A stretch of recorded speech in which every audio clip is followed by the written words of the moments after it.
4 reasons Bianca Belair's mistakes will haunt her. WWE RAW aired yesterday, and it featured names like Bianca Belair, Jey Uso, and others. Gunther battled and proceeded to brutalize Jimmy Uso. John Cena and Cody Rhodes had an incredible segment, and a major title was on the line in the main event. The match for the Women's World Championship closed the show. New title holder IYO SKY battled the former champion Rhea Ripley. Bianca Belair was the special guest referee. The EST was supposed to call the match right down the middle, and did, at least at first. Eventually, though, chaos erupted that led to everybody fighting and Belair disqualifying both the Eradicator and the Genius of the Sky. Bianca has made some serious mistakes as special guest referee, and truthfully, even prior to her new role. This article will take a look at how some of those mistakes will haunt her in WWE moving forward. Below are 4 reasons Bianca Belair's mistakes after the title match chaos will haunt her. Number 4. She focused too much on a referee's shirt and not learning to referee, which will haunt her. The first mistake in this list was Bianca Belair's preparation for her role on WWE RAW. She has no experience as a referee, so one would think she would have spent the past week preparing for the gig. That's not quite what happened, however. Instead of preparing for the role given to her by WWE RAW General Manager Adam Pearce, the EST focused on making a custom referee shirt. Needless to say, that was a major mistake. Had Bianca been a more efficient referee, she might not have been out of position and thus kicked. She also could have been able to properly enforce the rules without causing any drama with either star. 3. Rhea Ripley will likely be added to the WWE Wrestlemania bout, which hurts Belair's chances of winning. Rhea Ripley's journey to WWE Wrestlemania has been a fascinating one. After defeating Liv Morgan to the Women's World Championship, it was assumed she would co-headline the show of shows. Then she lost to IYO SKY and that thought process changed. Since then, WWE has been promoting Bianca Belair vs. IYO SKY, but the Eradicator still wants in. Given that her match with IYO didn't end properly, Triple H and company officials may, and likely will, decide to add Ripley to the bout and make it a triple threat match. Essentially, this means Bianca's actions will make things much more difficult for her at WrestleMania 41. Defeating IYO SKY would be difficult enough, but trying to get past both the Genius of the Sky and the Eradicator may be a task too tough even for Bianca Belair. It is her own fault, however. Number 2. IYO SKY continues to have more reason to hate Bianca Belair too. Rhea Ripley and Bianca Belair are beginning to hate each other. Rhea blames the EST for losing her WWE Women's World Championship and they have constantly thrown hands.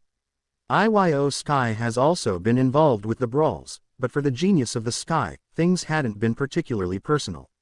She even joked around about slapping the 2 stars on social media to keep everyone in line. Now, however, IYO very likely will be furious with Belair.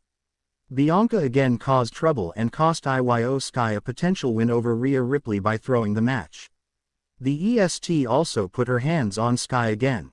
Bianca might have messed up by making another bitter rival in a world with Rhea Ripley hating her and both Naomi and Jade Cargill having issues with her too. Now, however, IYO very likely will be furious with Belair. Bianca again caused trouble and cost IYO SKY a potential win over Rhea Ripley by throwing the match. The EST also put her hands on Sky again. Bianca might have messed up by making another bitter rival in a world with Rhea Ripley hating her and both Naomi and Jade Cargill having issues with her. 2.1. Fans see Belair as the villain. The biggest way Belair may have messed up in this entire situation is by potentially turning the fans against her. Simply put, Bianca Belair's actions on WWE RAW came across as heelish. This isn't the first time either. Fans have primarily been behind both IYO SKY and Rhea Ripley in the segments between the 3 thus far. This was clearer than ever on Raw, however, as Bianca was routinely booed by the fans in London. Bianca Belair has been a beloved babyface for around 5 years now. To mess that up over poor officiating and poor behavior is a shame. Now, Bianca may need to turn heel just to give the audience a real reason to boo her moving forward. Naomi confesses the truth to Bianca Belair on SmackDown. After weeks of speculation, Naomi has finally confessed that she has attacked Jade Cargill mysteriously. She claimed, "I did it," in front of Bianca Belair, leaving Belair heartbroken and breaking her trust. On March 7, 2025, in SmackDown Edition, the Women's Elimination Champion was seen leaving the stage in tears after she was betrayed by Naomi, who has turned heel after the Elimination Chamber PLE. Naomi tried to explain her as she was leaving in tears. But when Belair refused to listen to her explanation, Naomi called her an ungrateful B***TCH. In the meantime, Jade Cargill arrived in the arena. The Storm wasted no time and headed straight towards the ring and chased Naomi to the outside as she tried to escape. But Cargill got to her and began beating her down. Following Naomi's confession, Liv Morgan posted a series of tweets on her X handle and called out Bianca Belair. The current Women's Tag Team Champion demanded an apology from Bianca Belair for framing Morgan without evidence and claiming previously that she attacked Jade Cargill. Morgan also called out Naomi for lying all this time and falsely accusing her and Rodriguez. She also wondered out loud what Cargill was doing before she was attacked by Naomi. She wrote, "I always wondered WTF Jade was even doing to get pushed like that." Nevertheless, Morgan mentioned and remembered that she was still living a tremendous life as a record-breaking three-time tag team champion. It will be interesting to see a clash between Naomi and Jade Cargill at the upcoming WWE event. Nevertheless, Morgan mentioned and remembered that she was still living a tremendous life as a record-breaking three-time tag team champion.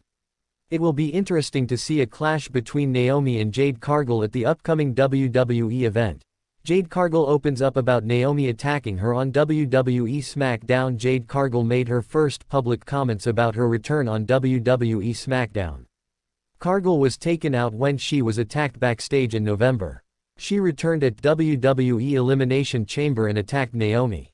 After Naomi confessed to attacking her the following week on SmackDown, Cargill came out and laid her out again.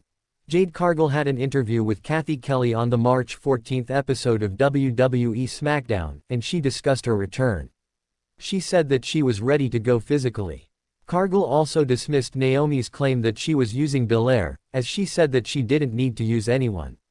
She was asked about getting attacked, and she revealed that she saw Naomi running away.